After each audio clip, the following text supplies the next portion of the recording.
everyone, and welcome back to Rideshare Conversations. I'm Priscilla Victoria, and I am excited because I was actually able to get some live customer feedback.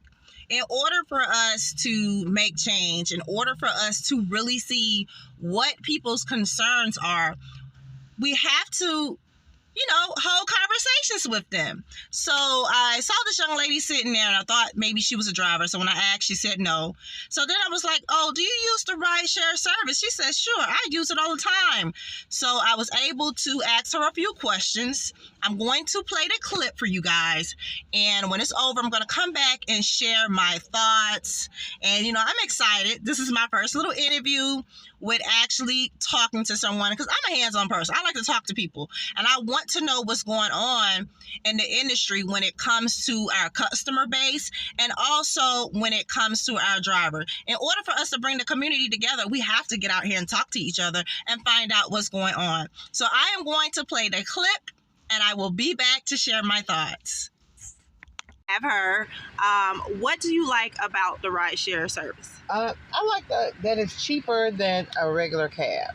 Regular cabs are expensive. I took one ride that cost $50 with a cab cost like $25 with Uber. Okay. That's what I like about it. Okay. All She right. likes the service, that is cheaper than a cab, and you can get around conveniently. Right. Okay. Second question: what do you dislike about the service? That I don't know if they're properly vetting that their drivers. You have drivers that can't drive very well at all.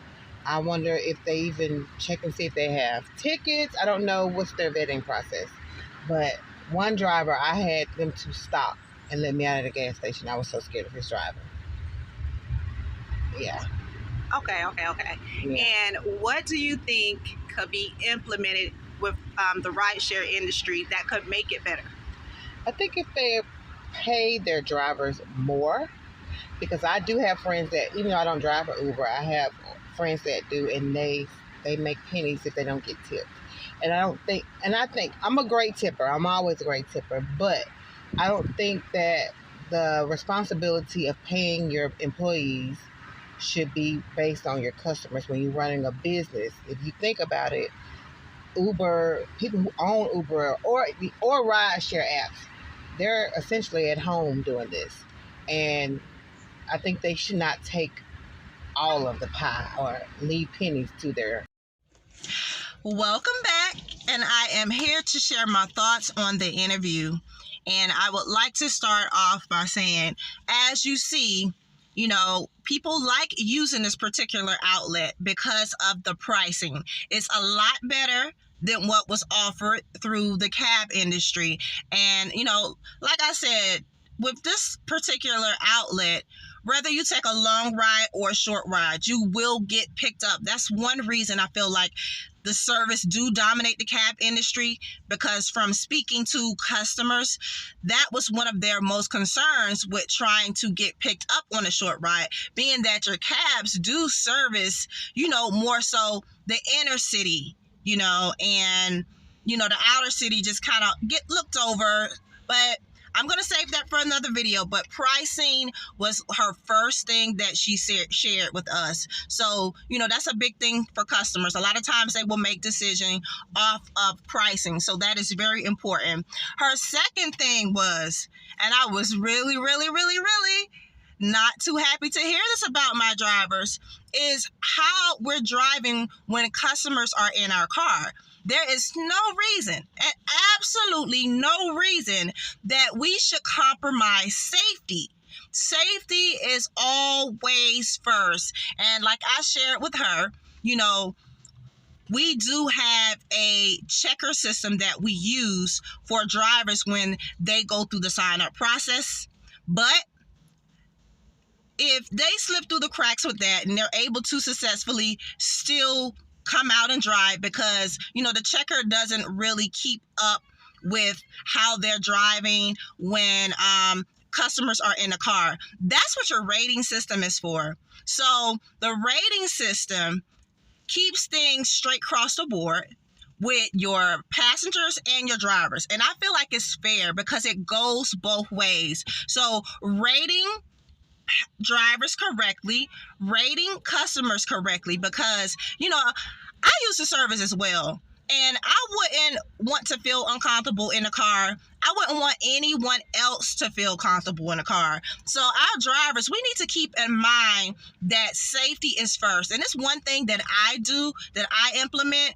When someone's in my car and I make a wrong turn, to make them feel comfortable, I will say, I'm sorry, I did make a wrong turn. So as I'm driving, I let my passengers know if I made a wrong turn or if I feel that, something may have went wrong. And that's just basically keeping the communication open, because, I don't think that that's good. I would never want someone to get in a car and feel that uncomfortable where they have to ask to get out of the vehicle. Now, don't get me wrong.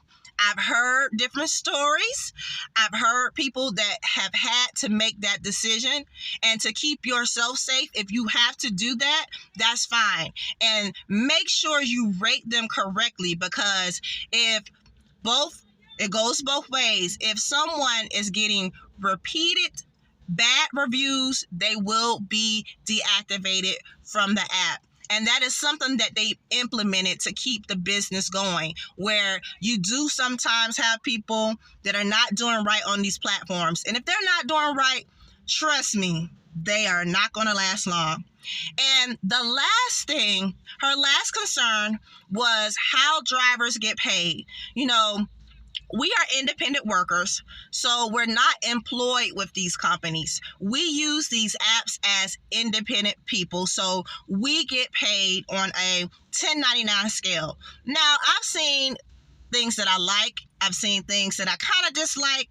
I'm one of the people that, okay, if something changed and it doesn't work for me, I will find that loophole, I will work around it, and I will keep going. But at the same time, being an independent worker, we do have more expenses than most people. Because, if you're driving for a company, you're going to be employed and they pay you hourly.